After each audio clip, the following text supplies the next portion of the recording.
नाव आहे आका. मी जे आका म्हणतो ना तो आका आहे. आकाने सांगितलंय इसका फिर्याद नाही घेणे का. आणि त्या आकाचं सुद्धा बोलणं झालं असेल तर आका बरोबर आकाचा आका घ्यायला पाहिजे. कुठं? बिन भाड्याच्या खोलीत. तिथं भाडच नाही. एक लय वंगारे हाणतात लोक, ऐचं करेंगे तैचं करेंगे. आणि जेव्हा जिल्ह्याच्या त्या ह्याच्यात जातात ना बाराकीत, गरम बाराकीत गेल्यावर कळतं आयो नको रे, यांना जरा गरम बाराकीत जाऊ द्या. इथे माझे पोलीस बांधव उभा आहेत, त्यांना माहितीये बाहेर किती बी टारटूर टूर करतात, पण त्या बाराकीत गेलं आणि संध्याकाळची गरम लागले की आम्ही बी गेलेलो आहेत. पण शेतकऱ्याच्या आंदोलनात आई शपथ आहे बाबा, चॅप्टर सुद्धा नाही. नाही तर SP साहेब धुंडाळीताना आमचा पत्ता. शेतकऱ्याच्या आंदोलनात आम्ही गेलेलो, दुधाच्या आंदोलनात गेलोय. बँकेने शेतकऱ्याला पैसे नाही दिले म्हणून आम्ही गेलो. त्या बराकीचा अनुभव आम्हाला आहे.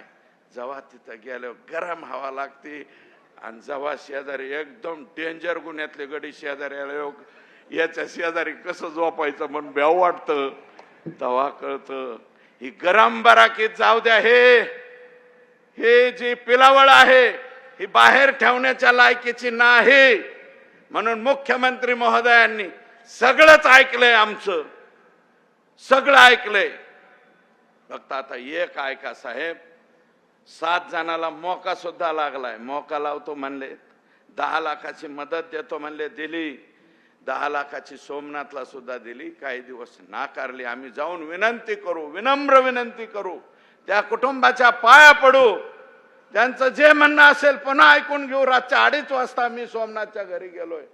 रातच्या 2:30 वाजता जाऊन त्यांना उठवलं, म्हणलं असं असं झालंय. त्यांची काही नाराजी होती, अजूनही असेल, असू द्या, परंतु त्यांचा सुद्धा आम्ही मार्ग काढा असं मुख्यमंत्र्यांना त्या ठिकाणी जाऊन सांगू. 7 जणांना आज मोका लागलाय, राहिलेला 8वा सुद्धा मोकात गेला पाहिजे. 8 अटकेन 7 जणाला लागलाय. 302 सुद्धा त्याच्यामध्ये सुद्धा हा आका आहे. आका म्हणत असेल मेरा कुछ संबंध नहीं है, तूच तो मेन है. आणि वरचा आका 19 ऑक्टोबरला स्वतःच्या बंगल्यावर, सातपुडा बंगल्यावरती बैठक ज्या मंत्र्यांनी घेतली तो ह्याच्यातला आरोपी नाही. हे कसं मला समजून सांगा ना पोलिसांनो. पोलिसांनीच मला समजून सांगावं की ऐसे उसकी वजह से ऐसा होता आणि उसकी वजह से तैसा. दाखवा. संतोषची हत्या राहिलेल्या 1.5 कोटीसाठी झालेली. 50 लाख तर ह्यांनी इलेक्शन मध्येच घेतले. फक्त 1.5 कोटी राहिले होते. त्या 1.5 कोटी अरे आम्हाला सांगायचं ना वाल्या काका, तो आम्हाला सांगायचा. 1.5 नाही 3 गोळा करून दिले असते आमच्या संतोषसाठी आम्ही, बर का. आणि मी तुम्हाला विनंती करतो, नुसतं येऊन भाषण ऐकू नका, कोरडं हे देऊ नका, काही ना काही मदत या दोन्ही कुटुंबियाला द्या अशी माझी विनंती आहे तुम्हाला. का मदत द्या.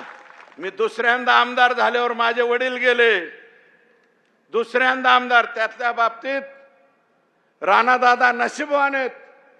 अजूनही पद्मसिंह पाटील साहेब आहेत, त्यांच्यावरती आशीर्वादाचा हात आहे. आमचं ते छत्र लवकर हरपलंय. 2दा आमदार झालेला बाप, त्याला 6 महिने खालतं का वरतं कळत नव्हतं. अरे ह्या लेकराचं वय किती आहे रे, 12वीला आहे, आणि हे दुसरं लेकरू 5वी-6वीला आहे. यांच्यावरती काय बेतलंय. यांच्यावरती प्रेमाचा हात तुमचा सगळ्याचा असू द्या ही माझी विनंती आहे तुम्हाला. तुम्ही ठेवताल का नाही. मायबाप, जनता जनार्दन आपण. संतोषला ज्या पद्धतीने मारले ती पद्धत चुकीची आहे. आणि जातीचं आणि पातीचं कशाला आणता रे. कुठले दुकानं मांडिता जातीची आणि पातीची.